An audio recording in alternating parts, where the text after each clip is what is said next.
Sadaqallahul azim wa amma ba'. Yang bahagia seluruh barisan pimpinan ahli Jawatan Kuasa Masjid Al-Muttaqin Taman Meru.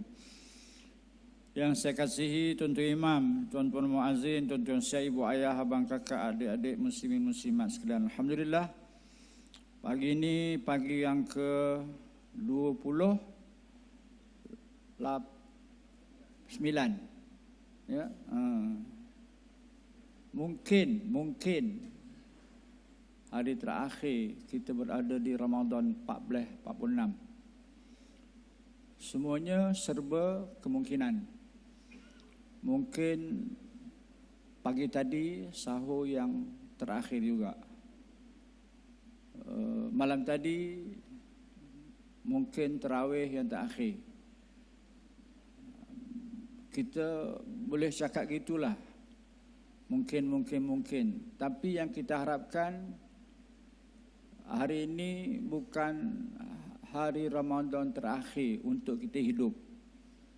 Kerana kita masih memerlukan banyak Ramadan lagi bagi menambahkan bekalan hidup kita bagi kegunaan selepas kita bertemu Allah Subhanahu wa taala. Terima kasih kerana pihak masjid beri ruang pada saya untuk mungkin menutup kuliah subuh Ramadan 14-46.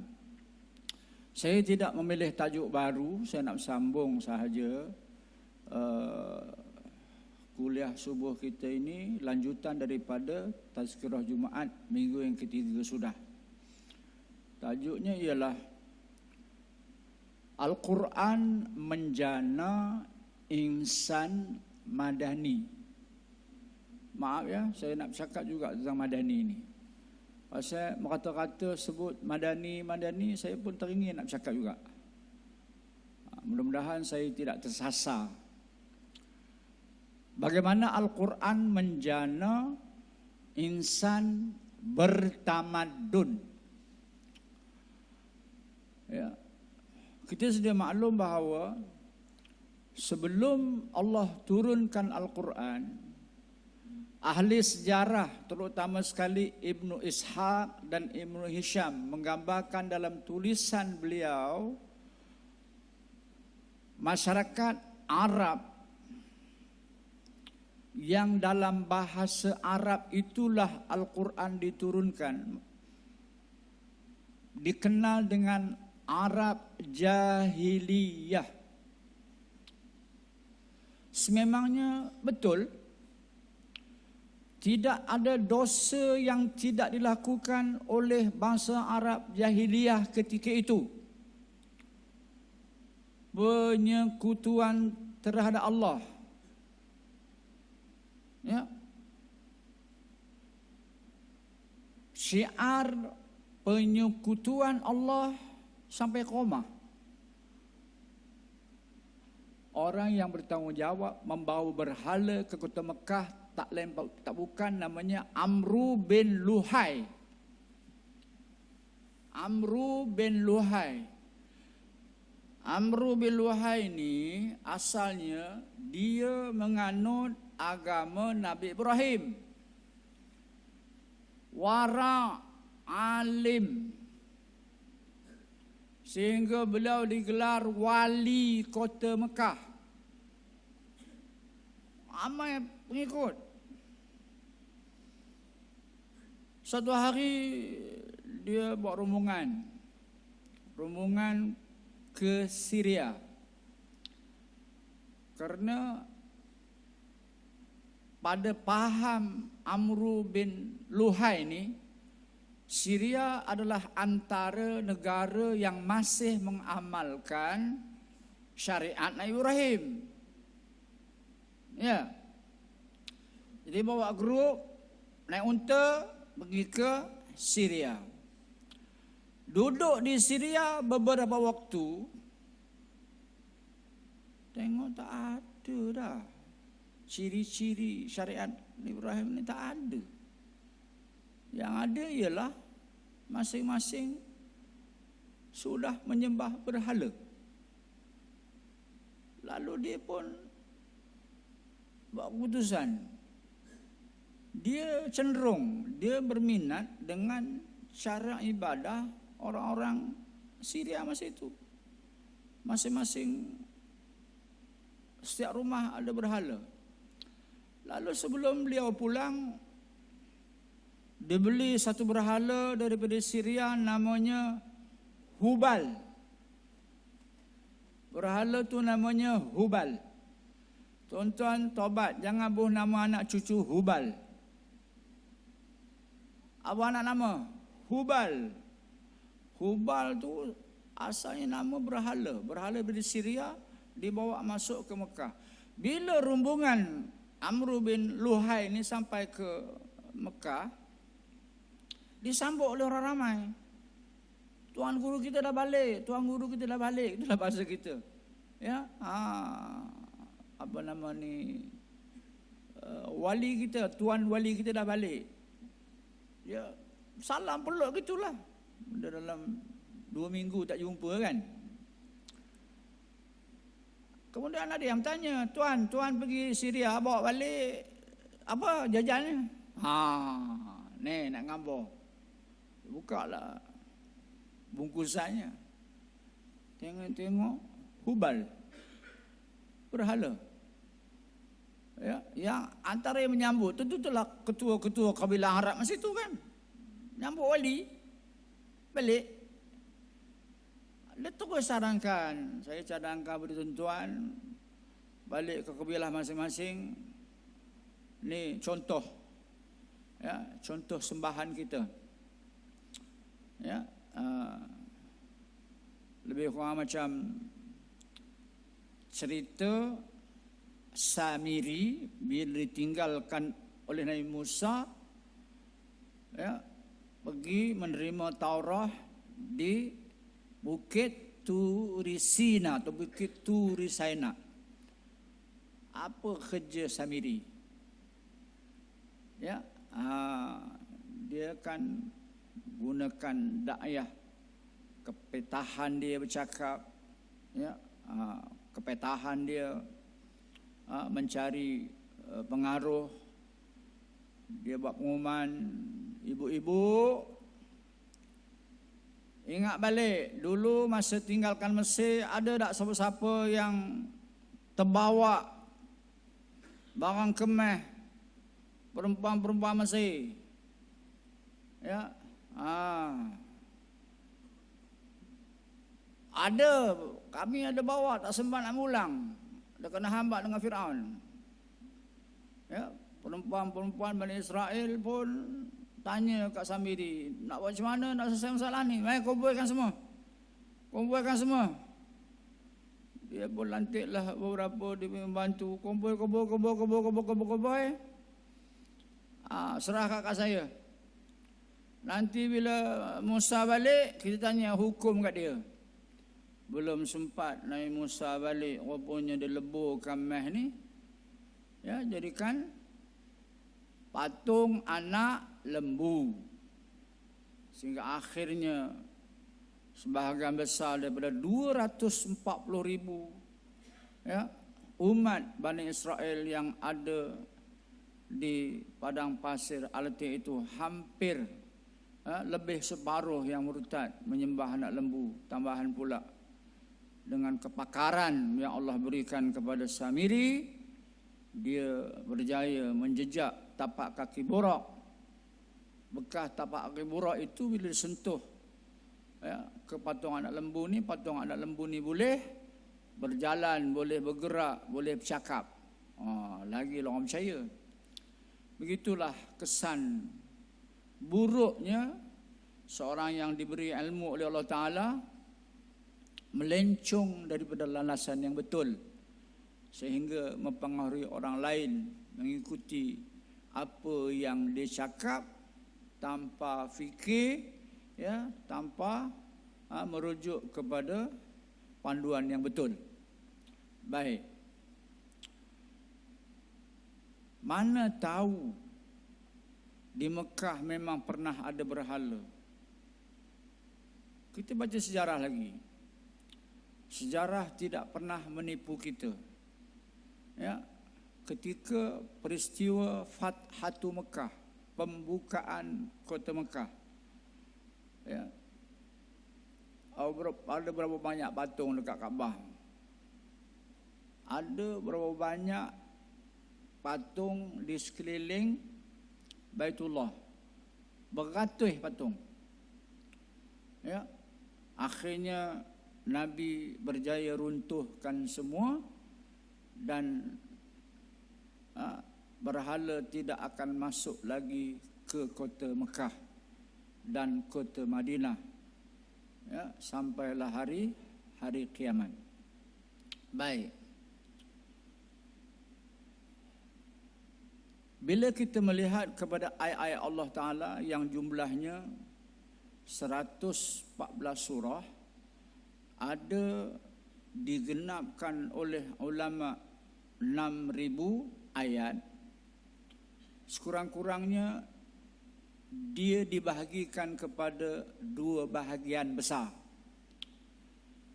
Satu, ayat-ayat yang muhkam sesuai dengan firman Allah yang selalu kita baca, huwallazi anzala 'alaikal kitaba minhu ayatum muhkamatun hunna ummul kitab wa ukharu mutasyabihat. Dialah yang menurunkan Al-Quran, yakni kitab, disebut kitab. Ya. Umumnya begitu. Dalam ilmu tauhid, kita wajib beriman bahawa Allah telah menurunkan 4 kutub. Ya, 4 kitab samawi. Yang pertama tentulah kitab Zabur. Kedua, Taurat. Yang paling hampir dengan kita, Injil. Dan yang terakhir yang kita imani, penurunannya dan isi kandungannya tak lain tak bukan namanya Al-Quran. Quran ibu segala kitab. Ya, yang sebelum tu anak-anak turun dulu. Terbalik. Maknya lahir kemudian. Itu disebut mukjizat. Tak sama dengan yang lain.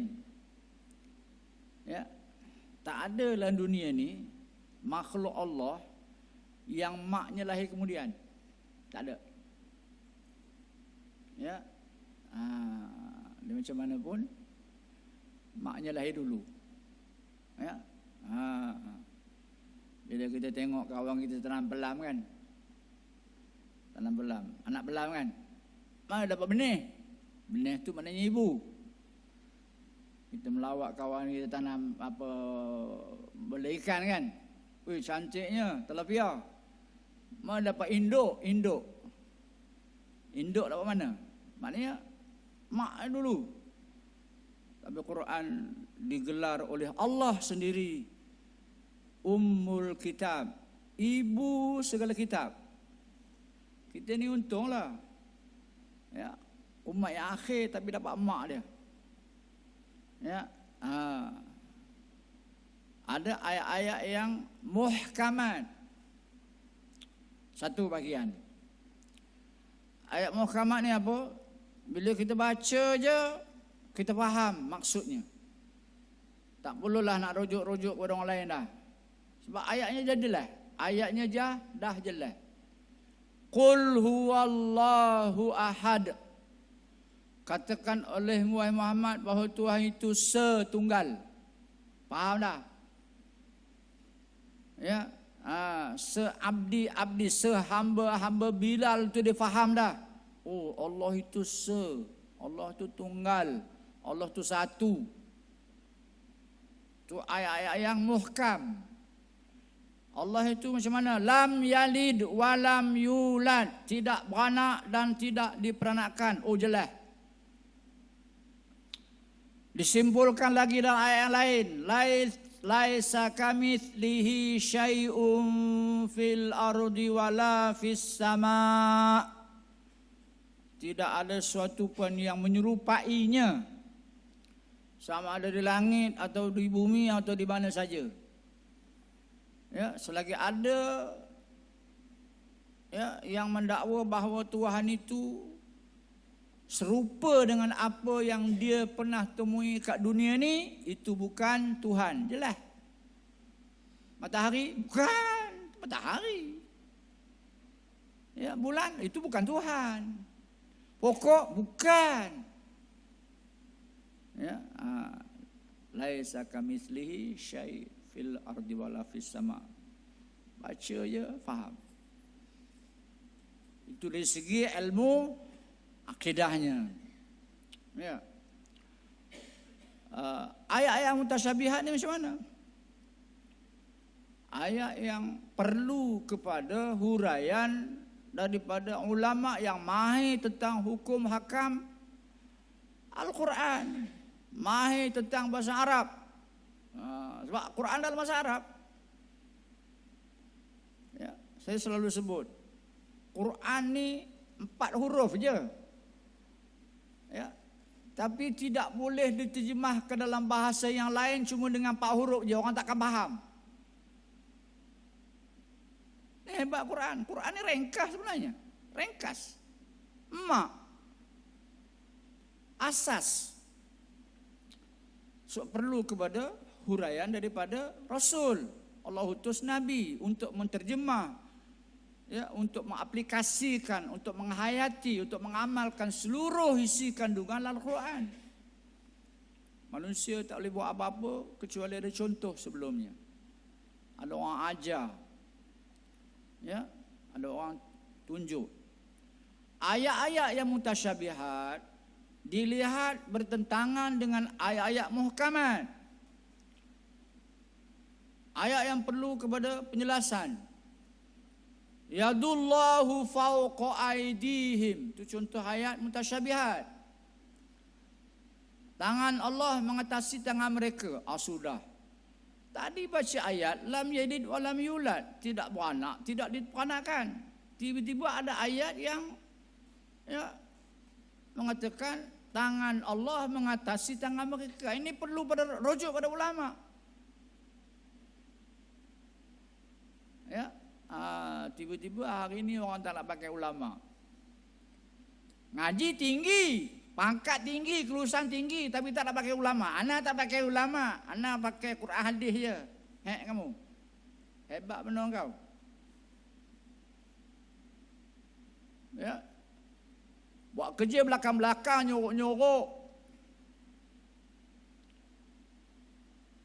Buat kerja belakang-belakang, nyorok-nyorok, buat jalan sesat. Ya. Bahaya. Jawatan besar, gaji besar. Kita tak faham. Macam mana nak memaknakan yadullahu fawqa aydihim, tangan Allah itu mengatasi tangan mereka. Orang awam tu jadi macam Samiri. Itu jadi macam orang awam yang ada Allah itu bertangan, direkalah. Ya, tangan kanan 3, tangan kiri 3 dengan fungsi masing-masing. Tangan kanan untuk menerima kebaikan, tangan kiri yang 3 itu untuk nolak kejahatan. Maunya. Ditakwil kekuasaan Allah mengatasi kekuasaan mereka. Oh, jelas.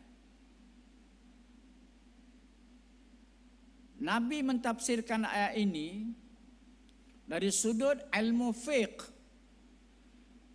Nabi sebut apa? Al-halalu bayyinun wal haramu bayyinun wa bainahuma mushtabihat. Yang halal itu jelas, Innama harrama alaikumul maitata waddama walahmal khinzir. Sesungguhnya Allah mengharamkan kamu apa? Mait. Bangkai. Bangkai artinya binatang yang halal mati tidak disembelih. Bangkai. Ya. Atau kalau mati cabut nyawanya tidak disembelih, tengoklah saya boleh makan ke tidak. Siapa tu maksudnya? Manusia. Manusia mana dia? Disembelih. Majoritinya cabut nyawa mati kan? Halal kan? Dah. Ayat yang nampaknya jelas pun masih perlu kepada huraian para ulama. Apatah lagi ayat-ayat yang mutasyabihat. Sebab Nabi bagi amaran lah. Kamu jangan sekali mentafsirkan Quran ikut kepala. Fikiran manusia tak mampu nak tafsirkan Quran. Melainkan apa yang ditafsirkan oleh Al-Quran sendiri. Quran ada ketikanya ditafsirkan oleh Al-Quran. Itu tingkatan tafsir yang paling tinggi. Ya. Hudan lil muttaqin. Quran itu petunjuk bagi orang yang bertakwa. Quran terus tafsir ciri-ciri takwa itu apa dia? Alladzina yu'minuna bil ghaib. Ciri-ciri takwa yang pertama ialah mereka yang beriman dengan perkara-perkara ghaib. Macam mana perkara ghaib boleh sampai kat kita? Kita tak pernah tengok pun.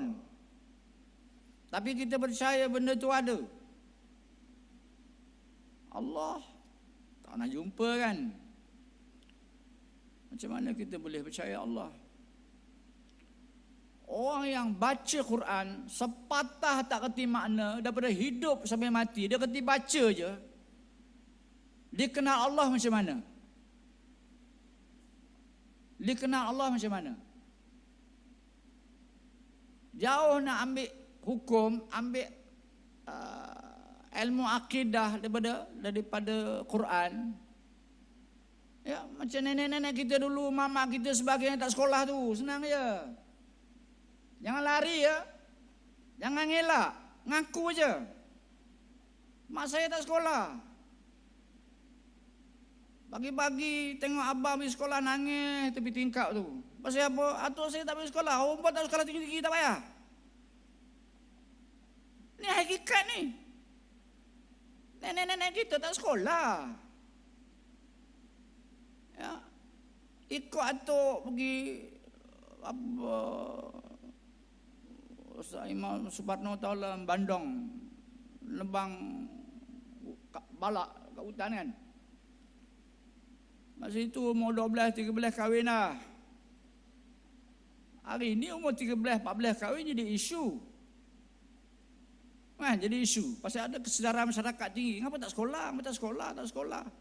Dulu tidak. 13 elok benar lah tu. Apa dia buat lagi dah? Boleh masak, boleh basuh, kahwin lah. Dulu. Ya. Tak kerti baca Quran. Arwah nenek saya memang tak kerti baca Quran. Saya tak malu nak sebut. Cuma nak lepaskan fardu ain, wajib baca Quran. Macam mana kami buat? Di manalah tahu ada nenek-nenek yang tak kerti baca Quran. Jangan lepas tangan tu. Berat ni tanggungjawab kita. Apa dia? Ajar nenek tu baca daripada Alif Lam Mim sampai Anas. Pimpin dia. Jangan sampai ada nenek kita yang masih hidup ni meninggal tak pernah baca Quran, satu Quran tu khatam. Jangan ada. Nauzubillah. Seksa dia kat kubur. Ya, pesan. Nenek tu boleh baca Quran. Mana reti Fatihah, Qul huwallah, Quliyah, itulah yang dia reti. Wadduha yang dia hafal. Yang lain memang baca, bagilah Quran. Ayat kursi dia tahu. Quran dia baca. Macam mana buat Ustaz? Kena beli Iqra' lah, ajar balik baru baba mati kawan tu. Boleh lah. Tadi satu ustazah, kalau perempuan satu ustazah, bayar kat dia, suruh ikut nenek tu. Bismillahirrahmanirrahim. Ikut. Dia jadi apa tau? Kalau ustazah tu berhenti, dia berhentilah. Dia memang tak kerti. Belikanlah Quran sebesar ni besar lagi pada ini. Besar tiang elektrik tu alipnya. Dia memang tak boleh baca. Memang nenek kita, atuk kita tak boleh baca. Nyembang, kemain. Duduk kedai kopi 3 jam, 4 jam, nyembang, sejarah, mahir dia. Ya, suruh baca Quran. Suruh surah Yasin. Sebelum sampai surah Yasin kat dia dah tunduk dah. Dia memang tak boleh baca. Kalau dia pegang-pegang sajalah. Orang kaumat kami, dia kaumat kami. Orang diam, semua dia diam. Wajipan kita anak cucu ni apa? Wajib dipimpin dia, ya, sampai khatam. Takdirnya baru dapat 10 juzuk dia meninggal. Mina, imam panduan kitab kamu masih hidup apa? Quran. Quran. Baca untuk habis. Kau tanya Israel pasal apa dicabut nyawaku. Aku tengah mengaji. Dipimpin oleh ustazah ni. Dipimpin oleh cucu aku ni. Memang hasrat aku nak bagi khatam. Ada juga nak jawab. Ni kalau langsung tidak. Dalam beraya-raya ni kena fikir. Kena bincang. Mana tahu kita tak tahu kan? Bak-bak saudara kita. Ya, sembang pasal dunia. Sembang pasal politik 3 hari 3 malam. Pak Ngah nak tanya sikit, Pak Ngah hatam Quran tak? Tak sempat. Dulu ngaji sampai dapat 3 juzuk je. Lepas tu ustaz tu meninggal. Hai. Ya. Tazkirah nuzul Quran hari-hari ada. Macam mana pak saudara kita boleh terlepas? Kita dapat nilai surah Al-A'la tu macam mana? Sabbihisma rabbikal a'la. Dalam surah Al-A'la juga tadi pun memang kita bacakan lagi surah Al-A'la. Mana tadi mungkin kita dengar lagi dalam witir. Tadi solat subuh rakaat pertama dengar lagi. Allah kata apa dia? Allah kata tentang dunia. Allah kata tentang syurga macam mana? Wal akhiratu khairun wa abqa. Akhirat itu lebih baik dan lebih kekal. Itu disebut tiap-tiap malam. Untuk rasakan kita rasa dunia ini lebih kecil dan jauh lebih kecil. Sebab tu bila 10 malam terakhir Nabi tinggalkan dunia ini sekejap. Hatta isterinya pun Nabi ikat kainnya. Nabi pergi ke masjid 10 hari. Kita mungkin berbeza zaman dah. Tapi zaman Nabi itu 10 hari mereka berada di masjid. Meninggalkan sekejap dunia mereka. Sesuai tak dengan mereka baca wal akhiratu khairu wa abqa. Tapi bayangkan kalau di 10 malam terakhir kita tak dapat nikmat tersebut. Bahkan kita sedang sibuk dengan persiapan raya kita. Yang raya tersebut memang ibadat. Tapi kita buat dalam bentuk yang berbeza. Kan kata Allah juga dalam surah Al-A'la. Bal tu'thirunal hayatad dunya. Ayat tu bergandengan dua tuan-tuan. Bahkan kamu lebih tetap mengutamakan dunia kamu. Sebab tu inilah nak cari bulan Ramadan. Tuan-tuan kena buka Quran. Buka Quran dan hayati maknanya. Barulah pada malam raya. Lagi 2 hari nak raya ni tuan-tuan. Allahu Akbar, Allahu Akbar, Allahu Akbar. Kenapa kita bertakbir? Ala ma hadakum. Di atas petunjuk yang Allah kurniakan kepada kita. Disebabkan petunjuk ini, siapa yang Allah bagi dia petunjuk, tidak ada siapa lagi yang boleh sesatkan dia. Kalau kita tak dapat ni, kita kena bersedih hati. Apa yang aku buat banyak Ramadan ini? Sebab tu kita akan rasa biasa saja Ramadan. Bahkan kita akan rasa terbeban dengan Ramadan. Tapi kalau kita ada agenda yang jelas, iaitu nak cari takwa, nak cari petunjuk, dia akan konsisten insya-Allah. Dan nanti kita takkan tamatkan lebih awal. Sebab Nabi kata innamal a'malu bil khawatim. Sesungguhnya tidak lain amalan itu berdasarkan apa? Penutup dia. Jadi bayangkan malam 29 itu tuan-tuan bertakbir, itulah penutup dia. Disebabkan apa tuan-tuan bertakbir tadi? Ala ma hadakum wa la'allakum tashkurun. Petunjuk yang Allah berikan kepada kamu dan supaya kamu bersyukur kepada Allah. Jadi tanda kita syukur kepada Allah adalah kita jadi hamba yang mengabdikan diri kepadanya. Tuan-tuan cuba tengok sebagai contoh. Sebenarnya banyak ayat kita nak kongsikan tuan-tuan. Sebagai contoh yang terakhir saya rasa untuk kita tazkirah pagi ini. Satu, bila kita kata dapat petunjuk, Tuan-tuan, kita nak supaya keluarga kita semua kekal dengan apa kita buat sebenarnya Ramadan. Quran terutamanya, perkara paling utama sekali. Sebab tu antara agenda terbesar selepas Ramadan adalah menambahkan ilmu lagi. Antara agenda terbesar selepas Ramadan adalah apa dia? Menambahkan ilmu. Sebab dengan ilmu sajalah yang boleh menggerakkan diri kita. Ilmu tentang apa khususnya? Tentang akhirat, kehidupan akhirat kita itu. Jadi tuan-tuan, kalau contohnya dalam surah 7, tuan-tuan. Surah 7 ayat 26. Surah 7 ayat 26.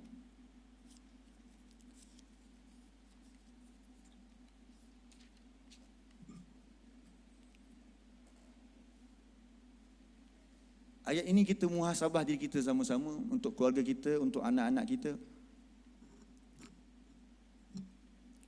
Muka surat 153 ayat 26. Surah 7, surah Al-A'raf. Ayat ini walaupun tak sebut secara direct tentang Ramadan, tapi dia tidak jauh. Bahkan dia sangat rapat. Kata Allah, ya bani Adam. Wahai anak-anak Adam. Kita semua anak-anak Adam kan? Kata Allah, qad anzalna alaikum libasan. Benar-benar kami telah turunkan ke atas kamu pakaian. Tuan-tuan, macam mana Allah turunkan pakaian? Adakah turun jubah dari langit dan sebagainya? Tidak. Allah turunkan sebab-sebab adanya pakaian kat atas muka bumi ini. Allah turunkan hujan. Bila turunnya hujan, haiwan ternak boleh minum airnya dan mereka menjadi sihat. Bulunya kita boleh ambil untuk buat pakaian. Bila turunnya hujan, adanya pokok-pokok yang kita dapat kapas daripadanya. Ada yang menjadi bahan makan kepada binatang-binatang ataupun serangga yang kita buat pakaian daripadanya. Contohnya sutera. Itu maksud Allah turunkan apa? Pakaian kepada kamu.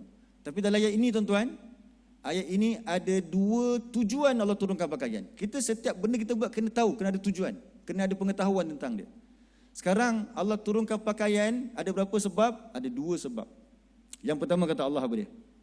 Yuwari sawatikum. Apa maksud dia?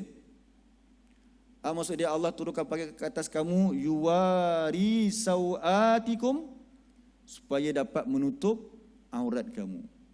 Lepas tu warishan. Rishan dia terjemah apa pula? Rishan, perhiasan. Tuan-tuan, kita nak raya, kita disuruh untuk bergembira, pakai baju yang terbaik. Dan kita orang Melayu ni pula, dia dah sinonim dengan perkataan sedondon. Tuan-tuan tahu ni sedondon tak? Biasa. Walaupun kita mungkin tak pakai baju Melayu ke, pakai jubah ke, pakai apa pun, mesti kita takkan lari tema dia tu. Benda ni satu perkara yang walaupun kita mungkin, contohlah, mungkin lelaki biasa je dia rasa. Sebab memang macam tu. Daripada dia bujang pun kadang-kadang cadar pun tak ada. Kata bujang dia.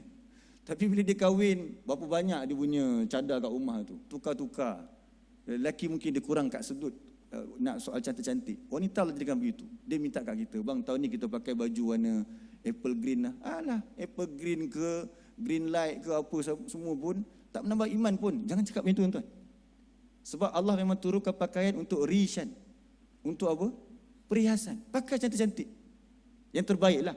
Kalau kita mampu lebih sikit, beli lebih. Sedondon. Tapi kalau sedondon tu menyebabkan orang terpaksa, itu payahlah. Tapi kalau sedondon tu mudah, silakan. Biar nampak cantik satu keluarga. Itu yang kita hantar. Mak mertua hantar ke anak. Man, tahun ni kita pakai baju apple green. Tapi dia tertinggal yang depan tu. Pesanan yang depan tu tertinggal. Apa pesanan depan? Tadi Allah kata Allah turunkan pakaian untuk perhiasan, tapi sebelum tu apa dia? Yang itu mungkin jarang kita bincang. Kita hantar pesanan WhatsApp hari ni, mak nak tahun ni kita pakai baju burgundy. Tahu burgundy je? Burgundy, dia merun nak ke purple. Kita pun baru tahulah sekarang ni. Sebab ibu-ibu memang confirm tahu dah tudung dia macam-macam warna kan. Tapi kita lupa nak pesan apa dia? Berserta dengan pakaian tersebut tutup aurat. Kenapa kena pesan? Tuan-tuan sambung tengok ayat lepas tu Allah kata apa? Walibasut taqwa. Di situ ada perkataan takwa. Dan pakaian takwa, zalika khair. Yang nak menutup semua itu sebenarnya adalah takwa dia tu. Jadi tuan-tuan bayangkan pagi raya, selepas kita Ramadan, kita nak dapatkan takwa. Pada pagi raya, kita tengok sebahagian mungkin ada yang tak cukup syarat ini. Itu menyebabkan kita, kalau kita tahu halkan ayat ini, kita akan sedih. Kita kata, tak sampai rupanya takwa ni kepada keluarga aku lagi. Mungkin sampai tapi belum sempurna. Walibasut takwa. Kita nak pada pagi raya tu kita bergembira pakai pakaian cantik. tapi kita dipakai dengan pakaian takwa. Itu yang terbaik. Kita sampai ke masjid, semua orang muttaqin di masjid muttaqin ni, masya-Allah. Dalam nama di masjid muttaqin, yang datang tu pula dengan orang-orang yang bertakwa, dipakaikan pakaian takwa. Apakah takwa dia tu? Dengan puasa yang menjadi perisai untuk diri dia. Kalau sepanjang Ramadan dia takut melakukan dosa pada Allah. Hatta ni pengalaman hidup saya sendiri, tuan. Saya dulu, mak saya berniaga dekat hentian Kajang sana tu, kedai makan. Lepas tu antara customer, tapi dia budak-budak universiti, dia budak UKM masa tu. Masa saya sebut, dia geng-geng nyah ni, nyah. Faham maksudnya? Bukan aib ke apa, tidak, nak bagi contoh nampak. Tapi bila bulan Ramadan, kami start masak untuk masuk bazar daripada pukul 10 dah start potong-potong, 12. Mereka lalu situ, tak pernah mereka singgah beli makanan pun. Tapi nanti dekat maghrib baru datang buka puasa. Maksudnya mereka pun tahu. Bulan Ramadan ni bulan takut kalau dia buat salah. Tanya juga dia orang masa tu, memang dapatlah. Mak baik dengan mereka tanya. Pergi tarawih tak? Nak pergi macam mana orang halau nanti? Yelah dia nak pakai telekung. Kata pakai telekung buat apa, pakai baju Melayu datang. Tapi dia tahu dosa dan sebagainya. Tengok tuan bulan Ramadan. Jadi kita harapkan itulah takwa. Hatta kepada yang sokolnya tadi pun. Yang diharapkan apa? Selepas Ramadan masih sambung takwa tersebut. Itu kita harap. So Allah kata apa dia? Walibasut taqwa zalika khairun. Pakaian takwa itu terbaik. Jadi pada pagi raya kita kena buat cek. Adakah setiap ahli keluarga kita memakai pakaian apa? Takwa. Apa itu takwa? Dia mula dah rasa takut kepada Allah. Dia nak jaga hubungan dia dengan Allah. Barulah masa tu kita bertakbir seronok. Allahu Akbar sebab apa? Telah sampai takwa tu kepada keluarga kita. Telah sampai petunjuk tu daripada Allah kepada diri kita. Sebab itulah Nabi doakan kecelakaan bagi orang yang disempat dengan Ramadan, tapi Allah tak ampunkan dosa dia. Orang yang Allah halang dia melakukan kebaikan pada bulan-bulan Ramadan. Sebab bulan ni memang terbentang luas kebaikan Allah. Rahmat Allah terbentang luas. Syurga dibuka, pintu langit dibuka, pintu neraka ditutup. Tapi dia tak ada ruang untuk dapat kebaikan. Sebab tu Sayyidina Ali ucapkan takziah kepada orang seperti ini. Dan ini siapa? Jangan tengok orang lain, tuan-tuan. Kita dulu. Dan juga kepada ahli keluarga kita. Sebab tu kita jangan kita rasa bersyukur, menang sebab Allah izinkan kita beribadat. Tapi tadi kita kata apa? Kena ada rasa cemas tu. Takut. Sebabkan cemas itu kita akan berhati-hati. Sebenarnya Ramadan, selepas Ramadan, sampailah Ramadan akan datang, kita akan teruskan takwa tersebut. Sebab tu nak memelihara takwa ini adalah apa dia? Al-Quran tadi tu. Quran yang Allah jadikan sebagai petunjuk kepada diri kita ini. Wallahu a'lam, tuan-tuan. Jadi saya rasa sekadar itu tazkirah untuk kita pada pagi ini. Mudah-mudahan ada manfaat untuk kita bersama. Lagi 2 hari lagi, tuan-tuan, teruskan. Tak terlambat pun. Walaupun ada hadis tentang innamal a'malu binniyat, niat. Tapi yang Nabi kata innamal a'malu bil khawatim itu penting. Ada orang mungkin baru 2 hari inilah kot nak buka Quran. Tak apa, tuan-tuan. Telefon sekarang anak-anak kita, cucu kita, kamu baca Quran tak? Belum baca lagi opah. Bagi mereka peringatan sedikit dan mulakan walaupun 2 hari lagi tinggal. Sebab Allah nak tengok apa? Allah nak tengok pada penutup dia. Wallahu alam. Saya mohon maaf kalau sekiranya ada kesilapan dalam penyampaian atau terkasar bahasa. Dan saya juga mohon maaf atas segala apa yang disampaikan sebelum-sebelum ini, baik secara sengaja ataupun tidak sengaja. Sengaja terutamanya lah, saya rasa tak ada. Tapi kalau tak sengaja tu banyak mungkin. Tak sengaja kita berkata menyebabkan mungkin terasa hati dan sebagainya. Saya mohon maaf. Dan doakan kita semua semoga Allah sampaikan kita dengan akhir Ramadan dengan dalam keadaan kita melaksanakan ibadat dengan ikhlas kepada Allah. Dengan ikhlas itulah Allah akan terima segala amalan kita. Semoga amalan-amalan tersebut akan menjadi pemberat kepada kebaikan kita di akhirat nanti. Fa amma man sakulat mawazinu fa huwa fi insyatir radiyah. Maka adapun orang yang berat timbangan kebaikan dia, maka dia akan hidup dalam tempat yang dia paling puas sekali, iaitu syurga. Wa amma man khaffat mawazinu fa ummuhu hawiyah. Maka adapun orang yang ringan timbangan kebaikan dia, maka neraka hawiyah tempat dia. Jadi kita tutup majlis kita pada pagi ini dengan doa ini. Tuan-tuan ikut saya sama-sama. Allahumma inna nas'aluka hubbak wa hubba man yuhibbuk wa hubba amalin yuqarribu ila hubbik. Ya Allah, kami mohon kepadamu kasih-Mu ya Allah. Dan kami mohon kepadamu kasih kepada orang-orang yang mengasihi-Mu. Dan kami mohon kepadamu kasih kepada amalan yang mendekatkan kami kepada kasih-Mu. Rabbana atina fid dunya hasanah wa fil akhirati hasanah wa qina azabannar walhamdulillahirabbil alamin. Assalamualaikum warahmatullahi wabarakatuh. Tangguh dengan tasbih kafarah.